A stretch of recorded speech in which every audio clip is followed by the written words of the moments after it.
हर हर महादेव। जय भोलेनाथ। जय हो शिव गुरु के, माता पार्वती के और कार्तिक गणेश के सबके हम प्रणाम करते हैं, गुरु भैया और शिष्य बहन लोग के। तो आई जब बहन लोग एगो शिव चर्चा कहानी लेके आयल बहन, तो चली सुनाओ तनी। एक बार की बात है, माता पार्वती जी सोचत रही कि सब आदमी शिव चर्चा करावता था, खाली शंकर जी के महिमा कहता, हमार महिमा तो कोई कहते नहीं कि पार्वती के कहानी चर्चा ये केहू कहते नहीं खे से हमरो तो चर्चा होके चाहिए, हमू तो शिव जी के अर्धांगिनी हैं। तो यह सोच के पार्वती माई रास्ता में उजे रुकल रहते रही। तो एगो माई बेटा रहन जे, तो उनकर माई कहते रही, जा ना बाबू से है पैसा ले जा, 20 रुपया फल सब्जी उब्जी सब लेके आई हो। तो लैकवा लेके जात रहे तो कहलस बुढ़िया माई एगो रस्ते में भेटैली, पार्वती माई उजे बुढ़िया के भेष में बैठ रही। तो कहते रही बाबू कहाँ जात रह? तो जा तनी माता सब्जी लाए फल लाए, हमार माई मंगली है, तो हमरा खातिर एगो चुनरी लई है ना। तो कहतन ठीक बा हम लेके आए। तो कहली कि ठीक बा, हम कहतन कि ठीक बा, इतने पैसा बा जितना हुई हम ले आई माता। तो कह के आ जाए लागत रन। तो कहत रही कि जा घर जइह नू तो अपन माई से कहिए कि चर्चा में जइह नू तो माता पार्वती की भी चर्चा करे के, कहानी कहे की और उनकर भी चर्चा करे की और उनकर भी भजन गाए के करे के कहिए लोग कहानी। तो कहतन ठीक बा माता हम कहब। तो गोलन बाजार में जाके कहतन कि चलो पहले चुनरिए किन लेतन कि बाद में पैसा बची कि ना। बुढ़िया माई कहली एगो चुनरी किने के। तो का कैलन चुनरी किनलन। फिर देखतन तो पैसा बल ही बा, 20 रुपया रहे, ज़्यादा हो गल। तो पार्वती माई की कृपा रहे तो फिर जाके किनतरन जातरन। तो जाके सब्जी किनलन, फल किनलन, मिठाई जितनो सामान किनतन उनकर पैसा नहीं खे रहा, पैसा रहबे कर। तो कहते न अरे इतने पैसा तो हमार माई देले रही, अभी पैसा बल ही बा इतना। तो सब किन उन के अब घरे गुलन नू तो भूला गुलन कि माता कहले रही कि हमरो चर्चा करे के, पार्वती माइयों के चर्चा करे के कहिए से याद ना रहे। तो उनकर माई चल गुली चर्चा में गोली। चर्चा में जाके आओ तेरी तो देखो तेरी कि खूब हमार लड़का के बुखार चढ़ल बा, खूब बुखार चढ़ल रहे बुखार। यही तेरी बुखार होते होते बस का भइल, उनकर लड़का के मृत्यु हो गई। तो पार्वती माई कहत रही अरे ये तो मृत्यु हो गई एकर। तो उनकर माई खूब रोत रही। चर्चा में से अली तो आके अब सब आदमी जुटल, कह अब मर गुल तिनकरा परवाह करही पड़ी, ले जाही पड़ी। तू आओ तेरी तो कहते रही कि रुकर ना एकर कानवा में, हम बुढ़िया माई कहते रही कि हम कान में एकर कुछ कह ना ये मर गुल बड़ा निकरा का अब का कहे बब ले जाए बा ऐसे ही। तो ले जाए लागल लोग। तो वो जाते रही रास्ता में, कहते रुका लोग से हम एकर कान में कुछ कहब। पार्वती माई कहली तो ना मानल आदमी, कहता ना रहे द। तो पार्वती माई के सब कृपा रहे। तो फिर जात गोली।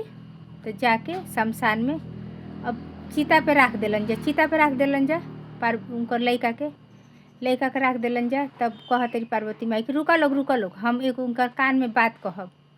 तो सब केहू कहता देखो ना घर हूँ आई रही है, रस्तों में आई रही है, कहते रही हम कान में एगो बात कहब। फिर जाके चलो भाई कहल का कहबू। तो जाके उ लइकवा से कहती रही हम तारा से कहले रहनी नु कि घरे जी है तो माई से कहिए कि पार्वती माता के भी चर्चा करे के, पार्वती माई के भी भजन गाए के तू कहला हा। तो लइकवा तो सुन लेलस। उ तो पार्वती माई के चलते बिरझल रहे। तो वही के चलते फिर लइकवा उठ के बैठ गल। कहता हाँ माता हाँ हम जाइब कहब। कहता अरे के रहल है ई तो चुनरिया उ तो आके दे दिल रहे। उ चुनरिया देख के पहचान गल कि इहे तो मंगले रहली है। तो कहते रही कि ठीक बा चल घरे। तब आओ तनु जे सब केहू रहे कहता ना दुर्गा माई हमरा के भेटाई रही है। उ बुढ़िया माई ना रही है, दुर्गा माई रही है नु पार्वती माई। तो उहे कहली है कि सब केहू चर्चा में जाला तो खाली शंकर भगवान के चर्चा गाएला, शंकर भगवान के कथा कहानी कहेला, से पार्वती माई के केहू ना कहेला। से उ कहली है नु कि सब केहू के पार्वती माई के कहिए कथा कहे कि ये हम भुला गनी है। तो वही से हम बीमार हो गनी माई। तो कहते ठीक बा बाबू अब से हम चर्चा में जाइब नू तो सगरी हम कहब कि हम पार्वती माई की भी चर्चा कहे के, कहानी कहे के और भजन पार्वती माई की भी पचरा गाए के सब कहब। तो कहलस लइकवा ठीक बा। लइकवा एकदम तंदुरुस्त हो गल उतने में।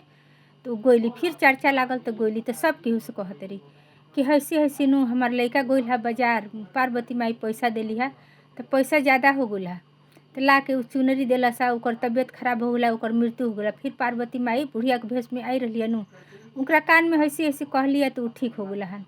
से सब केहू अब से जहाँ जाए तो पार्वती माई के भी भजन करे के बा, पार्वती माई के भी कहानी कहे के बा, पार्वती माई के भी चर्चा कहे के बा। तो कहतन जो कि हाँ हाँ ऐसे जहाँ जास तहाँ कहस। तो 2-4 जगह गोली सब मेहरारू तो जुटले रहे लोग, अब सब जगह चले लागल कि हाँ पार्वती माई के बहुत कृपा मिली। तो अब जहाँ जास लोग चर्चा में तहाँ पार्वती माई के भी पचरा अभी तक भी चर्चा गईबे करला, पार्वती माई के भी नाम लिहल जाला, पार्वती माई के भी भजन गीत पचरा गवाला। पार्वती माई के भजन कहानी सब खाली शंकर भगवान के ना, शंकर भगवान और पार्वती माई तो कोनो अलग नहीं खंजा, फिर भी एक के साथे दोनों आदमी के पारापारी भजन भी होला और कीर्तन कहानी भी होला। तो ए तरी से आज के शिव चर्चा कहानी रहला छोटा से। तो बहन लोग जे भी जाओ तो पार्वती माई के तो भजन गईबे करला, पार्वती माई के भी पचरा गाए के चाही, गीत गाए के चाही, शंकर भगवान के गावा, भगवान लोग के भी ई ना कि खाली शिव चर्चा है तो खाली पार्वती माई शंकर भगवान के, सब भगवान के आदमी कहानी कह सकेला, कोनो भगवान अलग नहीं खंजा, शिव होखस, विष्णु होखस, कृष्णा राम होखस, सबके कहे के चाही कहानी और सबके भजन गाए के चाही। ऐसे भगवान के भी भजन गइला से शंकर भगवान बहुत खुश होलन। काहे से शंकर भगवान तो रामे जी के जपेलन, रामे कृष्णा के जपेलन। तो राम जी के भजन अगर कृष्णा भगवान के भजन आदमी गाई तो तब शंकर भगवान तो और प्रसन्न हुयन।